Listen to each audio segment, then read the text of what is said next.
And we'll try this one. Okay, this one seems to be working. So good evening, everyone, and welcome to another edition of Wednesday Evening Happy Hour with Back to Basics Dog Training here on YouTube, and I'm hoping on Twitter tonight.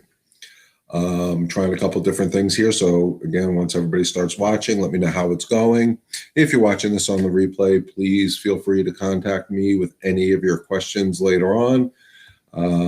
For anybody who doesn't know me, I'm Leon from Back to Basics Dog Training, the head trainer here. And our key motto is when we do our training, we use no anger, no frustration, no nonsense approach to dog training. And we're going to go into a little bit of detail on that this evening. I decided that tonight I'm going to teach about what I talk about, this no anger, no frustration, no nonsense form of training that we offer here at Back to Basics Dog Training. So what do I mean by the no anger, no frustration, no nonsense method of training? It's very simple. It is a philosophy that I use that I've learned from the dogs. The dogs actually are my best teachers. And just bear with me here because I am checking to make sure this is streaming properly. So hopefully everything works out really well for all of us. And I'm trying to figure out how to make this work right. And it says I'm live. It looks like I'm live. I got to mute this. So anybody who is watching, who's watching me here, please make sure you put comments down. Let me know that you're watching, that you're here, that you're following us. Good evening, Michelle and Athena. How is everybody doing? So again, I'm going to talk about this no anger, no frustration, no nonsense that you see down here at the bottom part of the screen over here. And what do I mean by this? And like I said earlier, the dogs are my best teachers. And what I've learned from observing dogs for the past 56 years, basically, is that dogs don't have anger and frustration the way you and I understand that theology with the anger. You know, as humans, we try to control things with anger, especially as men. We try to control things. Oh, I'm going to make sure this happens the way I want it to. And realistically, that does not work in the world of dogs. They have a no frustration. They don't get frustrated in the way you and I get frustrated. What do I mean by that?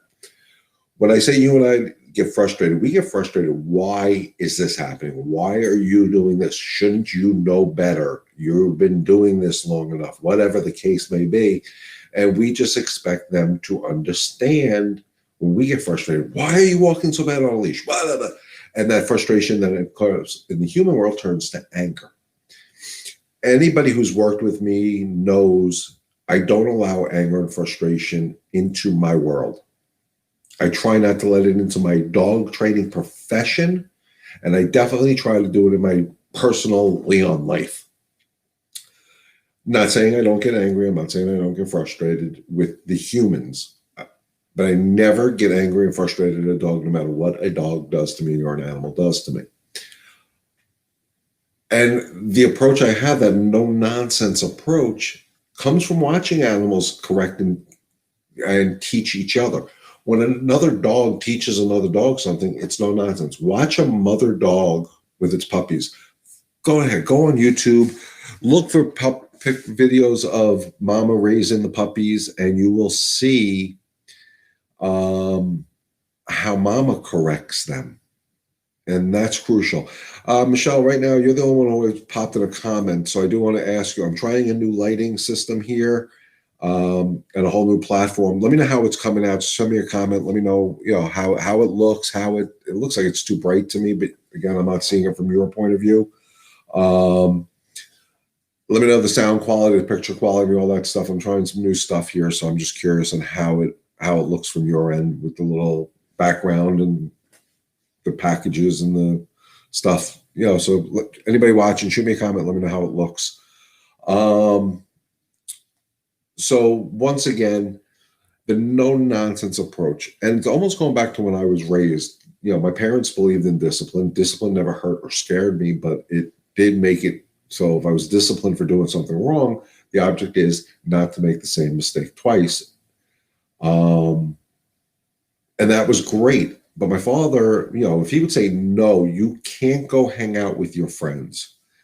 A little bright, could be more depth of color, great audio. Okay, cool. I'm playing with this new light, so I'm trying to adjust the light quality. I don't understand yet how it works, but we're going to figure it out. Tony says, sounds great. Great. Thank you very much. How do you guys like the little background, the little presents and whatever's going on in the corners here? So, my father would say, no, you can't go out with your friends. And I was that stupid child that had to be able to ask that question. But why, Dad? Why can't I go out? And I got two very distinct answers from my dad. One is because I said so, or two, I'll give you 5 reasons why. Nobody ever wanted 5 reasons why, so learn to shut your mouth. And that's how we do our corrections with our dogs. If we would think more on that line, that no nonsense approach. No means no. Why? Because I said so.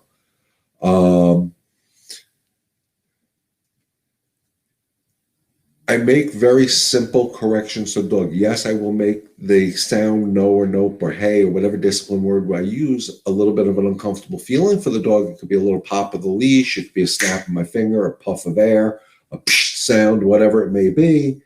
And that makes that sound, that no, that nope, uncomfortable for the dog to continue acting in the unwanted behavior. Remember, they're not bad behaviors if we never taught them the right behavior.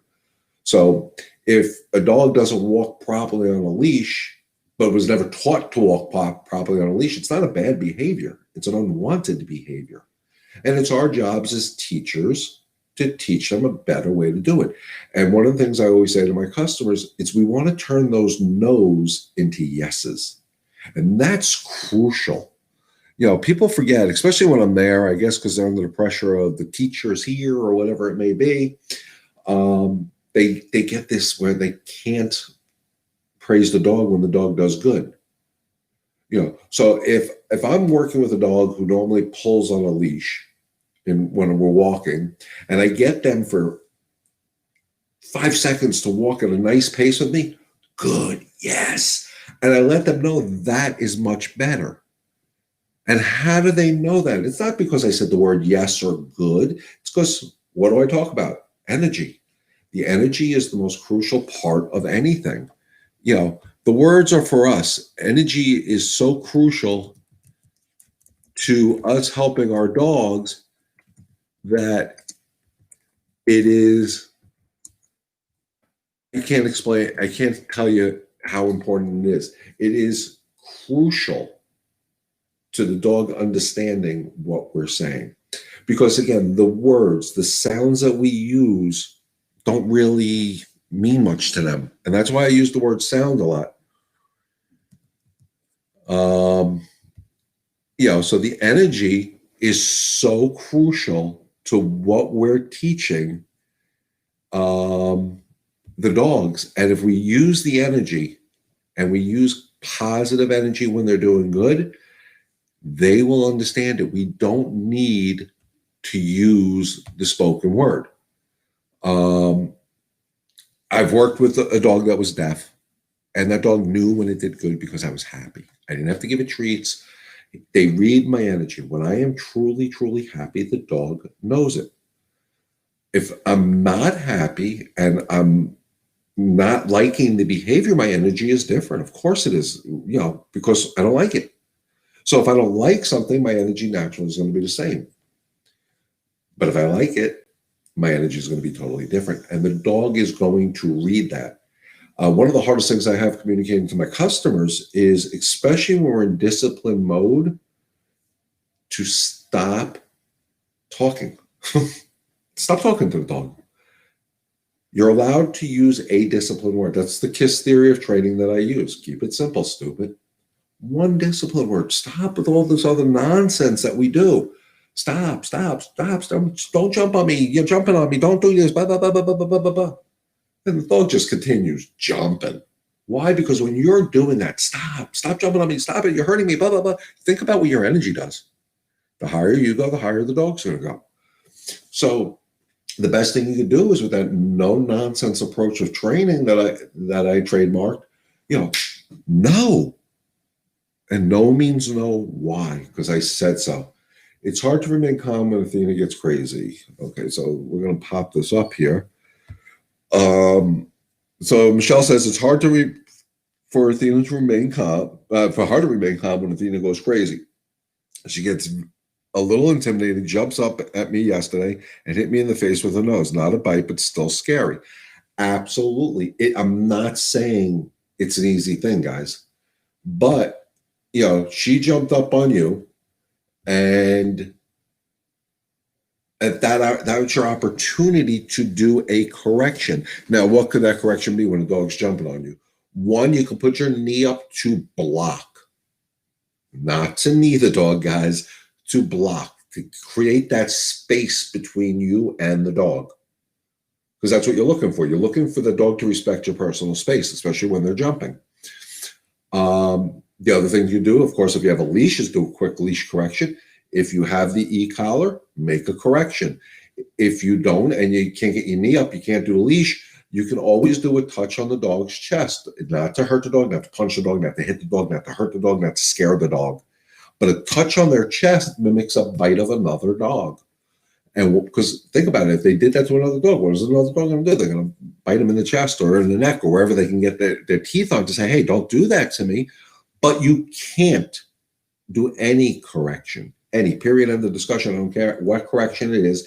If you're angry, frustrated, or scared, you have to do it that no nonsense. So in a case like Athena, who's a big dog, if I didn't have the remote collar on her, I didn't have a leash on her, may not put my knee up. A lot of times when dogs jump on me, I will do a touch. My hand becomes a mouth. I kind of bite them in the chest a little bit. But as I'm making that touch, as my hand is touching them, I'm using my discipline word, no. So again, it's the touch that means the sound no still has a relevance. Michelle said, I had the e-collar remote in my pocket, but couldn't get it out in time. Rob had to rescue me. She gets very excited and sounds vicious even when she's playing. Yeah, dogs do sound vicious when they're playing. I tell you guys all the time, there's a video somewhere on my Facebook page. You got to go scroll through the videos of me playing with Zoe, and if you just listen to it and don't watch it, you swear that dog is killing me. She's very vocal when she plays, and that's okay. I understand that, and I respect that from her. I know she doesn't mean it as an aggressive mood, or she's not being aggressive. It's just the way she plays. But here's what I'm going to tell you. You do have the e-collar. When you're out and about with Athena, that e-collar should never be in your pocket, in your pocketbook. It should be in your hand or on the lanyard around your neck, so you have it. So you always have that comfort factor. Stop putting it in your pocket. Hold it. Keep it on your neck so you have it to grab. My suggestion personally is always have it in your hand because she's still learning. But if you don't have the tools available, you can do a touch. But if you do that touch with anger or frustration or any other energy, but calm, assertive energy, it's never, ever going to fix these issues.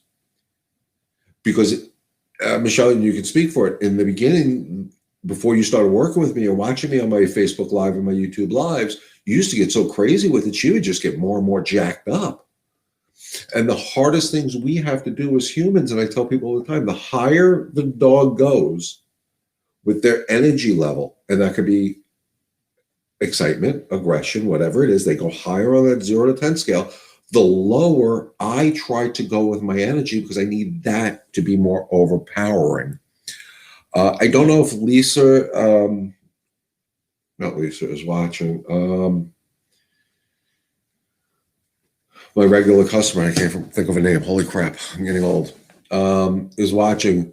But, that was one of the hardest things I had when I was working with her dog one evening is the dog was giving me a hard time. And when the dog was giving me a hard time, I had no choice. He was so jacked up, so rambunctious. I had to literally pin him down to the ground, but the energy from the people in the home was so off the chart. I should have thrown them out of the room that I was working in, because it took me longer to control it, because my energy had to override not only the dog's energy but the human's energy.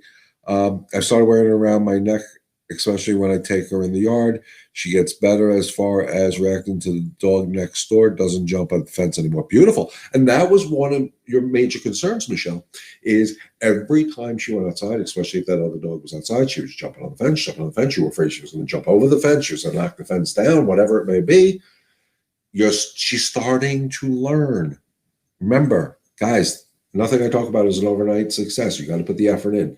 The more effort you put into it, the quicker it goes, of course, but it does eventually click. And as Oprah says, you get that aha moment and you're like, holy crap, this is pretty freaking cool. So again, you just got to keep doing it. Got to keep doing it. Got to keep doing it. After last week's disaster here on YouTube, where I was trying to do that interview with my customer, I got a comment from one of my regulars on my Saturday morning coffee on Facebook. She also does follow me here on the YouTube channel. And she said that she's been working on creating space with her dog, who follows her out the door every time she picks up her pocketbook, dog's going out the door. It was a major, major thing. And she's made huge, huge progress with threshold management with her dog. She lives on a busy street, so it was a major concern of hers. So by just following the steps, go into my YouTube videos. That's why they're there, guys.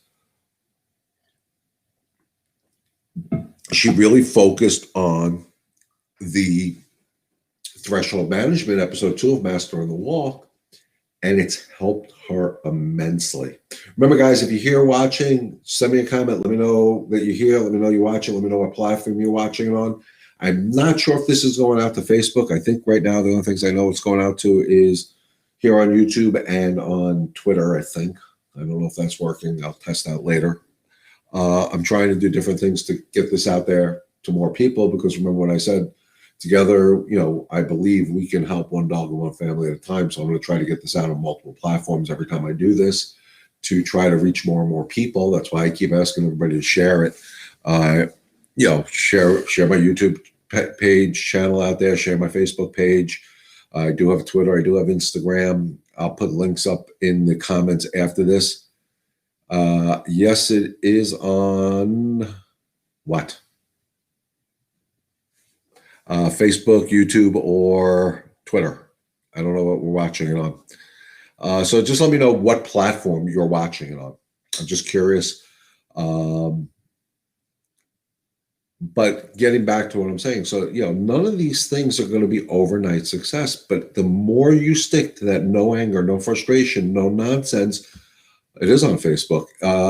Is it on my personal Facebook, or is it on my Back to Basics Facebook? I don't know which one it's going to yet. I haven't figured it out. The more you stick to Patty says on Facebook, beautiful. No anger, no frustration, no nonsense. The more you guys stick to that methodology of training, you'll see these things happen slowly. B2B, beautiful. That's why I wanted it. So we have a new avenue, guys. Oh, I'm excited, stoked. Just so everybody knows, while we're about halfway into this or whatever it is, next week I'm going to try doing the guest theory again, inviting a guest to join us here on our Wednesday evening chat. It will be a groomer. So anybody who has a grooming type of dog, which is most dogs, because they either need haircuts or baths or nails cut, anal glands expressed, whatever it may be, I'm going to have an expert joining us on here so we can ask her the questions, and we can talk about how us training our dogs help the grooming world. So that'll be next week at 7 o'clock. Angie from Angel Touch Pet Spa will be joining us. I spoke to her yesterday. I think she's excited about this. I think she thinks it's a great way to help more dogs and more people. So get your questions ready for her. And she'll reiterate some of my stuff that I talk about. She's not only a groomer, but part of grooming is training. So she understands both worlds better than I do, because I'm familiar with grooming, but I'm not nowhere near an expert on grooming.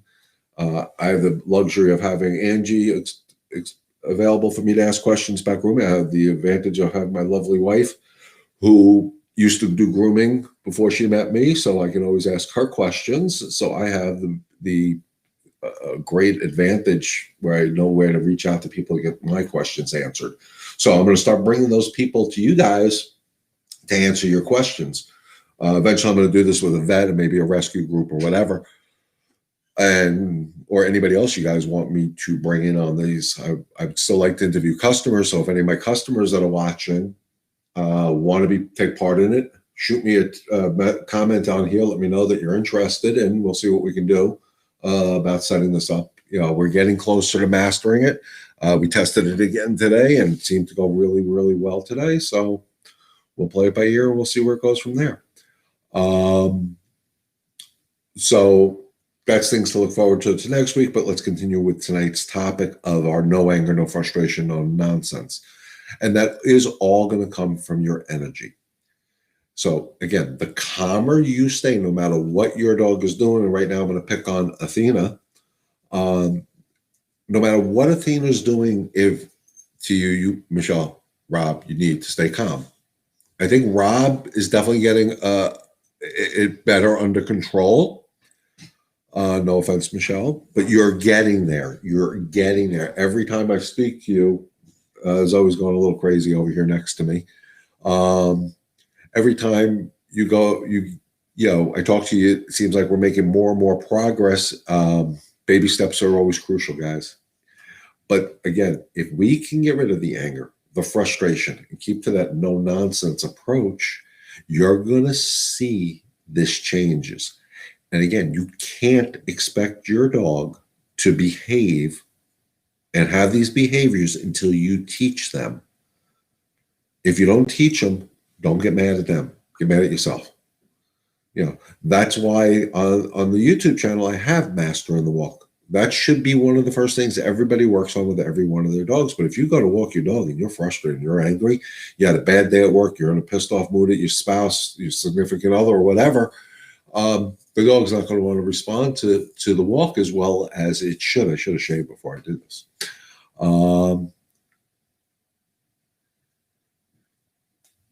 No, I'm not going to show the cute face of Zoe because she's out of camera range. And I don't feel like moving my whole laptop. So again, by following that no anger, no frustration, you're going to see a change in your dog. Hi, Sue. How are you? And I'm going to, again, throw that question out to the people that are watching. How many of you have tried? I don't want to use the word tried because I don't like it. How many of you guys out there have done that no anger, no frustration, no nonsense approach and seen it work? Let me know in the comments. Let me know if it's working. I know, Sue, you've been having some issues with your dog resource guarding certain items. Have you found the calmer you stay, the easier it is to get her under control, to get that object away? I do believe it works. I've done it with dogs at resource guard. I was at a home the other night for one of the rescue groups, asked me to do them a favor. I went to their house, new dog in the house, one of the other dogs that are pre-existing in the house, decided all the toys are his or hers. I don't remember. His, I think. And, you hear the growl if another dog came by, potentially a nip. It wasn't aggressive.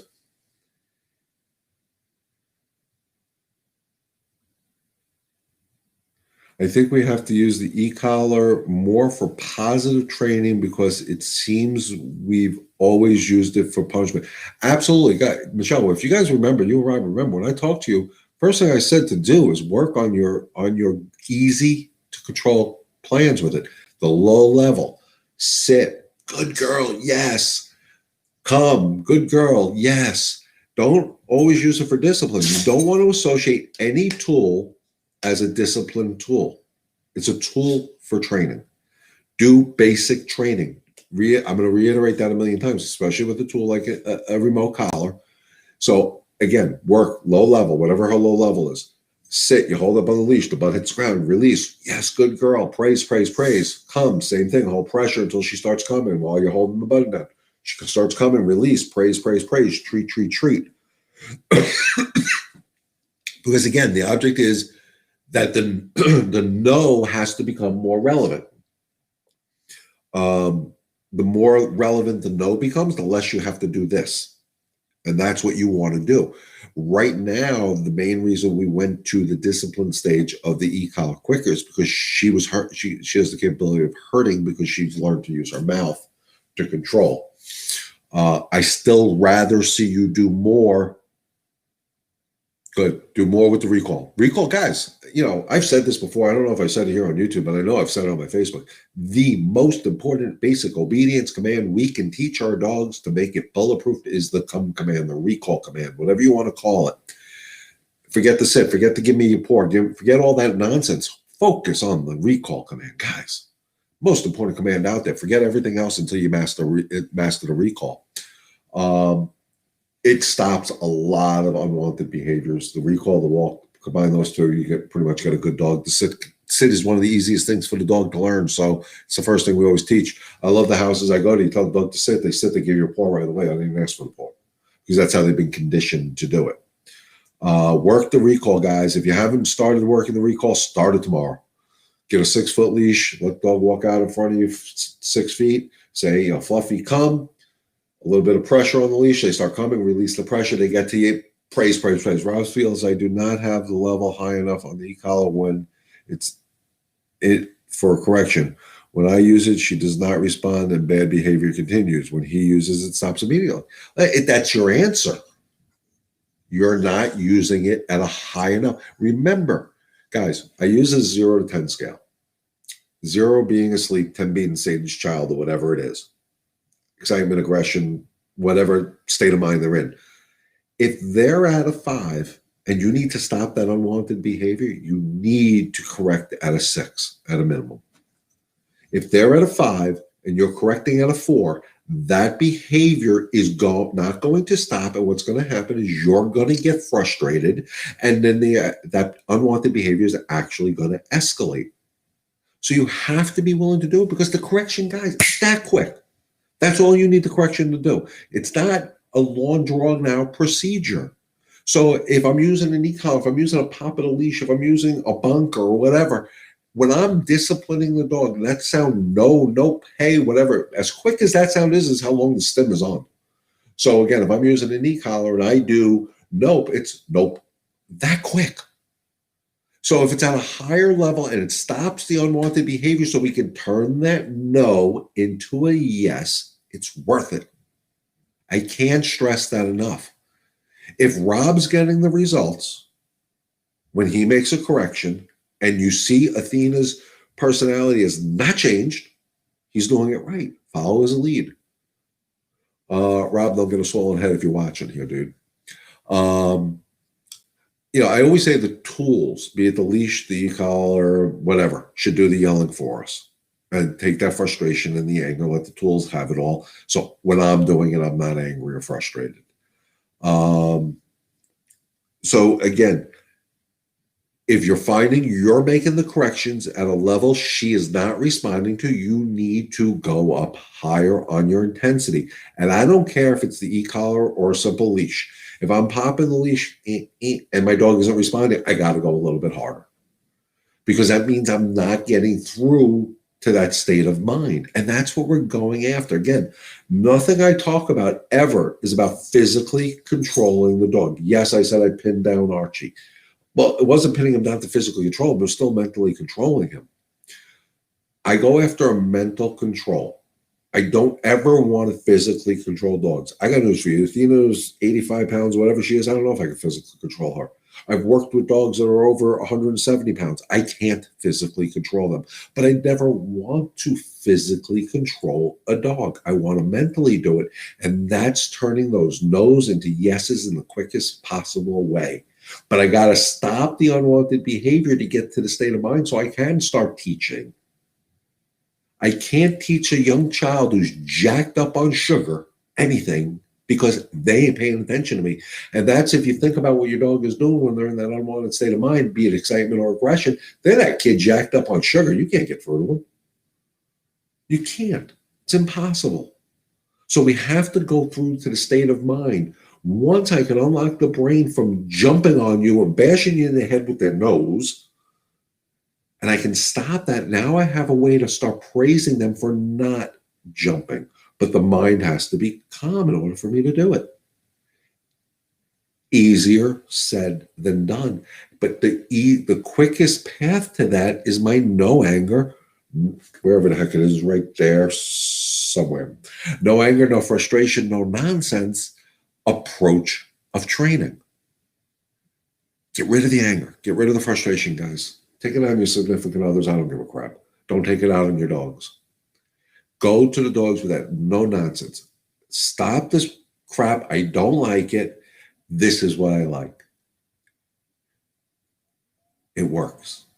Again, if any of my regular customers are, let your fellow dog lovers know it works for you, or it doesn't work for you. I don't know. Until you guys tell me, I have no clue. Excuse me. The more passion I get, the more dry mouth I get. But regardless, Michelle, I know you're still in that in-between stage here, but you've seen progress with the theories and the theologies and the methods we're using. And that's the key. The more you start seeing success, not only for Rob, but for yourself, then you'll be doing it. Then you'll get it. Then you'll become part of a daily routine. And eventually, my goal is always, you don't need the tools, because I want that sound, that no, that nope, to have the consequence, not the pop of the leash to stem from the collar, whatever it may be. I want the sound, that sound, to have the relevance. But if and you have to do your corrections timed properly. So it's the moment I pop the leash, that sound no is coming out of my mouth. The moment I hit the button on the remote, that no is coming out of my mouth. If I have a bonker, which is just a rolled up towel, and I throw it because I'm not close to the dog and I need to get the dog's attention, as soon as I throw it and it gets close to the dog, that no is coming out of my mouth. Why? Because that no has to be relevant, and that's got to be the uncomfortable feeling. So they don't make the same mistake twice. So when I was at that house the other night, when I saw this other dog that I wasn't there for, guarding its tools, I directed my no and nopes to that dog, to the point where within the hour of me being there, that dog was like, okay, I'm done with this. I don't want to mess with this. This guy is not letting me guard every toy. Every time another dog picked up a toy, he was ripping it out of its mouth. And he got it very quickly for me. But that's the capability of the dog, because that was the first time somebody actually said, you're not allowed to do it. First, when they first got the dog, I'm sure they thought it was cute. But then they realized it's really not that cute. And it could be a potential problem. It could lead into a potential fight between dogs. Well, I don't know about you guys, but I don't want fights between dogs. So if I see a dog overprotecting a toy, one, don't leave toys laying around. They should only have toys when they're supervised. And if the dog who is making the mistake makes a mistake, you got to be willing to discipline them, to teach them that that is an unacceptable behavior, and they have to learn to play nice. Does that make sense? Let me know. Guys, shoot them in the comments. I'm not seeing a lot of comments tonight. Come on, I want to see more comments. More questions. So let me know how everything's going with your dog down in sunny Florida. Have a friend fostering an 8-month-old puppy, does quite well. I'm going to just put the questions up here. Does quite a bit of growling at her husband. He feeds and walks the pup, but the dog growls at him when he walks around the house. Any idea what else? I don't know if there's more down there or if that's all that came through. I've heard that quite often where, again, she's fostering 8-month-old puppy, growls at the husband. Well, one thing is when he growls at the husband, my first assumption is the dog has a little bit too much freedom. What else I can do? Okay, so what I would suggest doing is the dog should be on a leash a little bit more in the house when the husband's home and tethered to somebody. If the issue is the husband's walking around going walking around, going from the kitchen back into the living room, the dog growls, and then your friend has to have the dog on a leash and make a correction. No, that's unacceptable. You do not do that. And especially if they're on the furniture, they have to get off the furniture. They have to be in their dog bed. But the leash should become a good friend because it makes it easier to teach a dog a better way to get rid of these unwanted behaviors.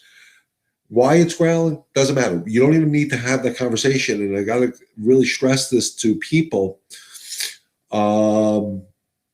Is to stop trying to figure out why the dog does it.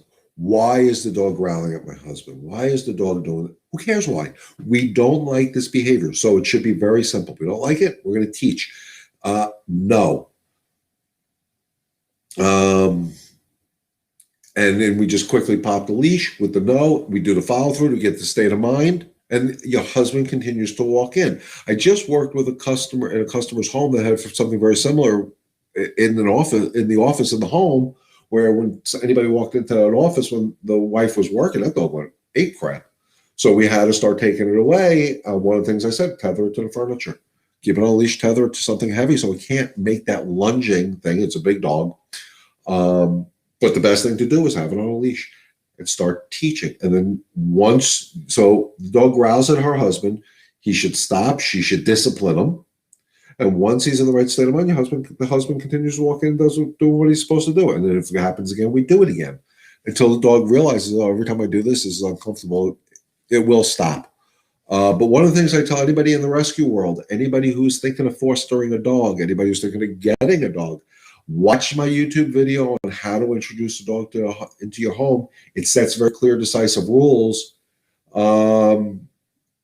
Same situation. Yeah, dogs are starting, because of everybody working at home, guys, I'm telling you now, I think dogs are learning to protect people too much because they're constantly around us without any clear, decisive rules, especially if dogs that we got since the pandemic started. Very few rules have been enforced. To me, an 8-month-old dog during the business hours should be crated as if you went to work, because an 8-month-old dog usually isn't running around the house if you're at work. So it should be in the crate while you're at work, even if you're working from home. That's one of the things I do discuss in the video on my YouTube channel. I'm going to redo that video because there's some things I want to add and take away. So, but that's definitely something I would do. Keep the dog on a leash even when she's in the office. If she can't hold the leash all the time, tether the leash to something heavy. So if the dog goes after somebody, they can't. But the leash should become best friend. I always tell that. Sue says he responds to ham when he's resource guarding, but I worry I'll run out of ham one day. Yeah, well, when they're resource guarding and you're redirecting them with something else, in my mind, and I'm saying this is my opinion, all you're doing is teaching the dog that if I get this, you're going to give me something better. I don't like redirecting with anything. It's more important to teach. So I'm going to lay into that on the question that Michelle asked, how do I get Athena to leave it? She steals my shoes, laundry, pillows, etc.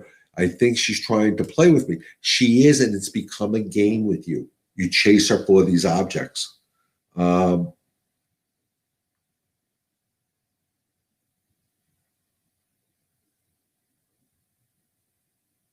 Okay, and then Rob, I'm sorry, I stopped to read the question. Rob went to take a squeaky ball from Athena and she growled at him. He used the stim to correct her and get the ball, and she became aggressive. Best way to handle this. Stick with it. I hate saying this. When dogs, first of all, take away the damn toys then. She hasn't earned them. But you got to use those things as exercises. So one of the things I tell people to do is, if I was dealing with the issue with Sue with the resource guarding, is one, get a slip leash or something you can get the dog under control quickly. With a slip leash, you lasso the dog. I am not going to redirect with another source of a better object because to me, it just doesn't make sense. I will wait them out. Sue, your dog's little, get some leather work gloves if you have to, so you don't have to worry about getting a bit. Athena's a little bit bigger. But if I was dealing with the cases of resource guarding where the dog is going to show aggression because I'm taking away a toy or a shoe or something like that, we're going to teach them never They're never allowed to take this stuff. So one of the problems I have is like Michelle saying Athena steals shoes, laundry, pillows, whatever. So anything within her mouth grasp, she thinks she's allowed to take, and she's not allowed to. And you have to teach her that that's unacceptable. Again, with Athena, I'd be a little bit more careful. I would definitely use my remote. With her, I would put the shoe down on the ground, and as soon as she got within same thing I did at the fence, a little too close to it, nope. Do the same thing with the pillow. Do the same thing with the laundry. Nope, no. Until she doesn't even want to bother with this crap ever again. As far as when you take something away, never reach in to take it, because some dogs take that as a perceived threat. Well, yeah, she's going to get more aggressive when you physically challenge. You got to wait her out. You just got to be, I hate to say it. I mean, again, kids, don't try this at home. If I was working with your dog, I would challenge her.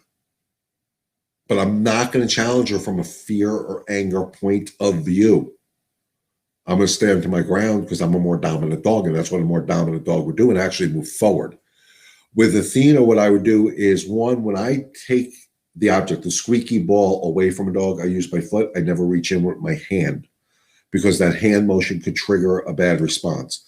A lot of times what I'll do when I deal with dogs that are resource guarding of objects or food or something, I'll use a tennis racket or a broom so I can use that as an extension of my hand. So if they bite the tennis racket, who gives a crap? Or the broom, who gives a crap? And then I just work on the correction from there. But I'm not going to show fear of it.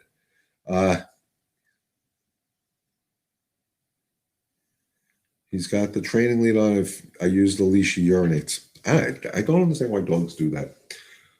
But you got to do your corrections and as that no-nonsense approach. So if you have the training lead on and he has that unwanted behavior, grab something he's not supposed to have, you're nope. And if he gets aggressive, you have him on a leash. Keep him away from you. He can't bite you if you're on a leash. It's very hard to. And then if you stay calm, let him throw the temper tantrum, let him throw the temper tantrum, let him throw the temper tantrum, and then you continue doing what you wanted to do. So if it was the dog picked up, I'm going to use the pillow in Athena's case, or the squeaky ball, and I got the squeaky ball away, and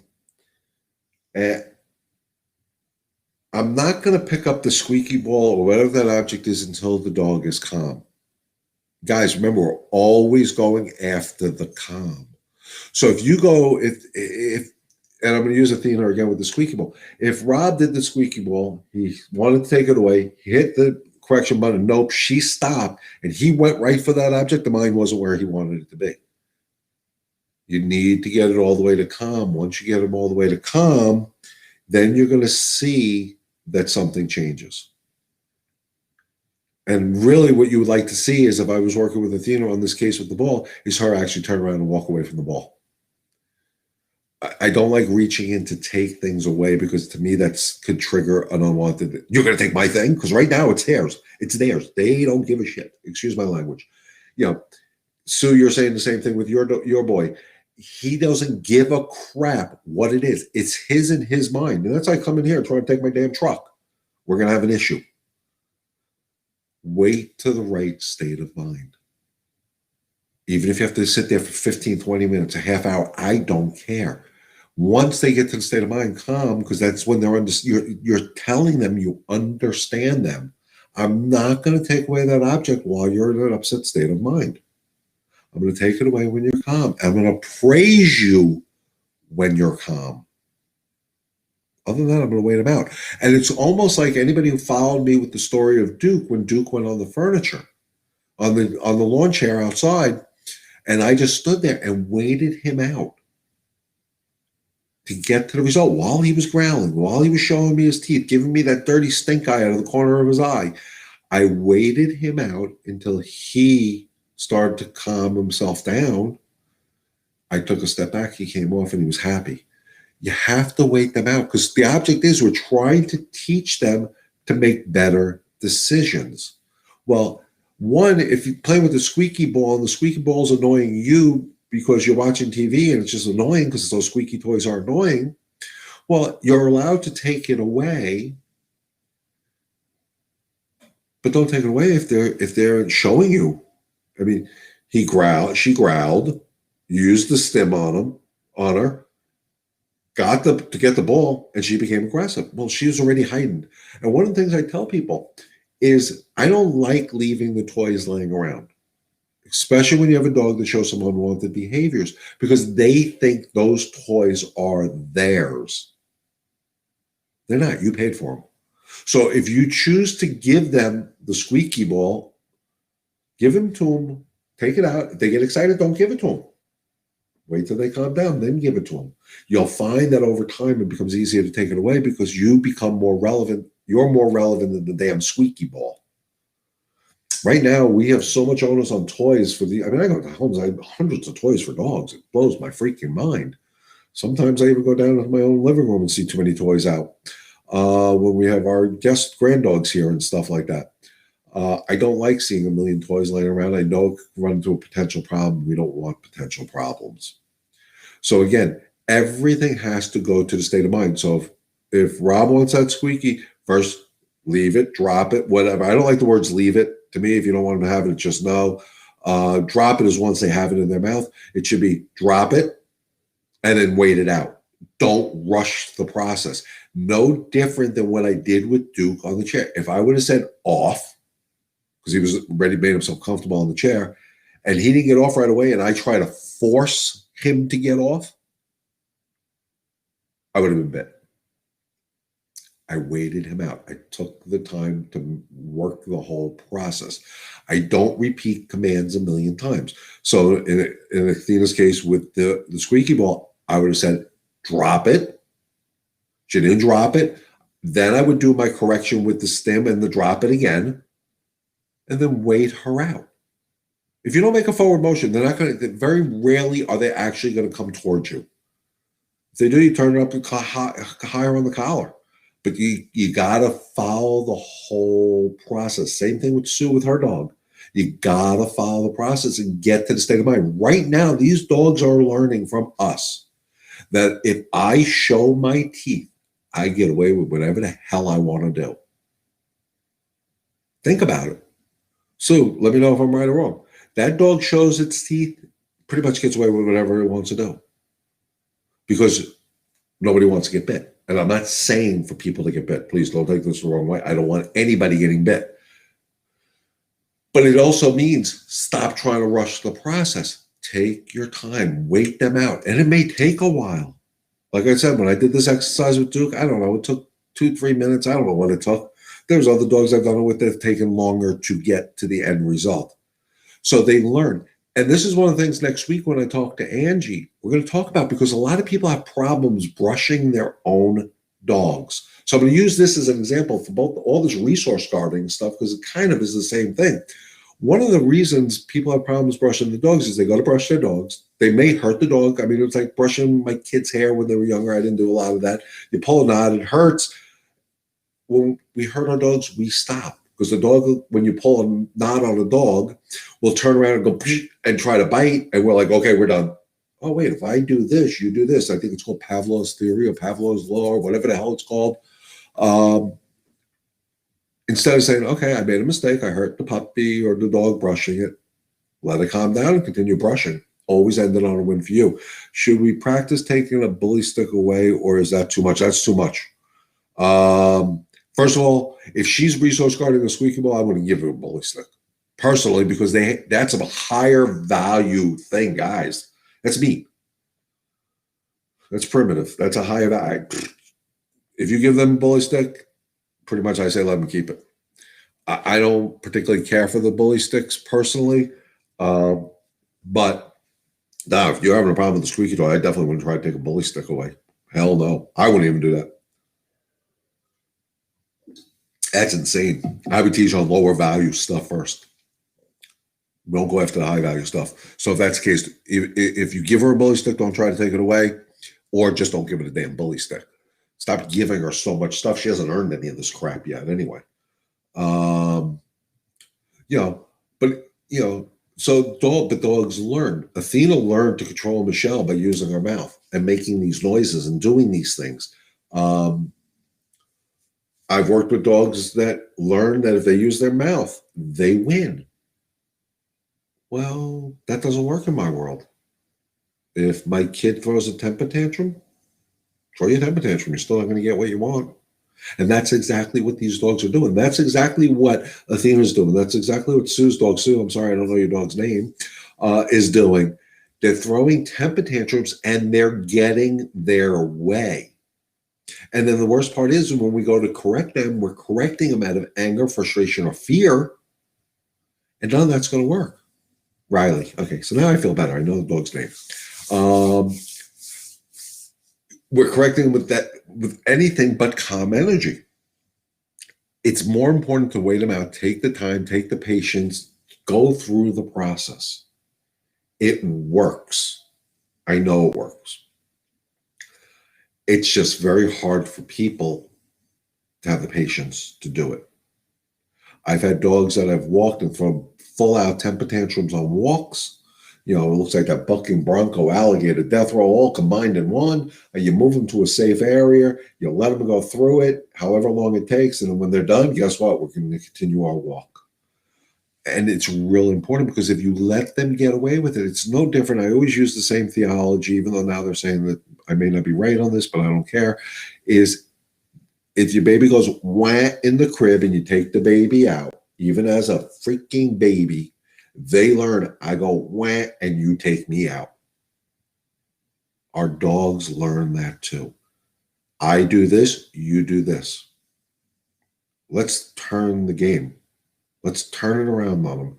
You do this, I'm going to wait you out, and I'm still going to get what I want in a calm manner. I'm going to speak your language without the verbal, which is the energy, the energy, the energy, the energy, the energy. And they're going to learn. Again, how quickly? No idea. Every dog's an individual. Most of the dogs that I work with, and this isn't for a pat on the back, because like I tell you, anybody who knows me knows I don't have an issue where I need my ego stroked. But any of the dogs I worked with that showed some of these behaviors, I can almost guarantee you within 3 to 4 weeks, any of these issues would be resolved if they were with me full time. One, because I wouldn't put up with it, but I would communicate to them in their language, and I wouldn't have a whole conversation with them. That whole time I dealt with Duke on the lounge chair outside, I said no, nope, twice. And I was saying nope. I'm sorry, I said off twice. And that was it. It wasn't a whole conversation. I did not need to explain to him why he shouldn't be on the lounge chair. I didn't have that whole conversation on why is he doing this. He's been so good for a couple of weeks now, and I haven't had the problem. And all of a sudden now I didn't care. He made the mistake. I realized he made a mistake. I guided him to make a better decision. But I stayed calm, even though this dog was growling at me and showing me the stink eye and doing all that nonsense. I waited him out. Upright, because dogs understand body language, guys. I can't do this sitting on my chair. I get up. Body language is always there. I always hold my hand like this. I want to tell them I love them. I never do this because I don't want to think I'm threatening, so I always do this. And I waited him out, and it worked. And I've done this with my customers' dogs. It's just an easier approach, but it comes from the energy within, and that goes back to my no anger, no frustration, no nonsense motto. I couldn't have fixed Duke if I was angry or frustrated. The only way I was going to do it is no nonsense, but I stayed calm. The body language and your energy is so damn important to anything you're going to do. So if you see your dog not responding to you, check your energy. I can't stress that enough. Check your own energy. Stay calm, guys. It's a better way to live life. I'm telling you. It's the calmer you stay, the quicker you get results. That's how I did it with my personal dogs. I've done it with your dogs. I preach it every week or twice a week now between YouTube, Facebook, and hopefully Twitter. Eventually, LinkedIn's going to be in there, I think. So, again, I hope you guys are getting something out of this. I hope you're taking this from these live chats and putting them into practice with your dogs. Sue, you're in Florida, so it's hard for me to get there to do it. I always offered, shoot me a text, shoot me a message with your email address. We'll set up a Zoom so we can go into it a little bit more in detail. If you have the unwanted behaviors and you get them on videotape, send them to me. Send them to me, people. Message me your videos of the unwanted behaviors, and I'll give you some tips. I try to present myself as a transparent trainer. There's no tricks in what I do. I always say there's nothing up my sleeves. These camera angles are confusing me. There's nothing up my sleeves, and I mean that sincerely. I'm FedExing them to you. Wait till I get to the Carolinas. It'll save you some money. Still don't know when that's happening yet, guys. So we're going to continue doing this. And even when I'm down there, we're going to continue this, of course. I'm not giving up on any of you guys. I am offering any of my New York customers, we can always continue our training sessions with Zoom. I've helped a lot of people with the Zoom meetings, Zoom sessions, or whatever you want to call them, because it's about dog psychiatry. It's about understanding what your dog is telling you and teaching you how to communicate in the language your dog understands. And that is not the language that I'm communicating with you right now. It's the language of your energy, energy, energy. That's why it's on the screen. Energy is so important. I can't stress it enough. So when you find your dog not responding to you, take an honest look inside and see what your energy is saying. What is it telling you? Would you respond to that energy? If you want to respond to it, how can you expect them to respond to it? It makes more sense. If you think about it, look inside, guys. Take a true look in yourself. Get rid of the anger. Get rid of the frustration. Check the energy. Remember, no anger, no frustration, no nonsense. It goes a long way to controlling and having that calm energy.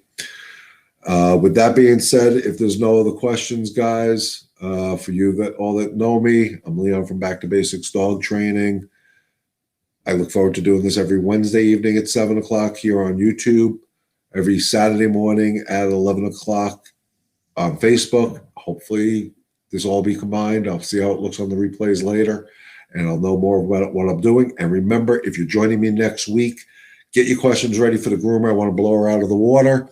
Tell your friends that you know that have grooming style dogs that may have questions for a groomer to join up. Subscribe to my YouTube channel, like my Facebook page. Let's get these people to bombard Angie with some questions. I want to blow her mind. But she can definitely help you if you have any questions regarding grooming or how training can help your dog in the grooming process, because that's what it's about. So remember, guys, like I always say, together we can help one dog and one family at a time. If there's no other questions, guys, have a happy and healthy new year. God bless you all. Thank you for watching, and enjoy the rest of your week, guys. Stay healthy.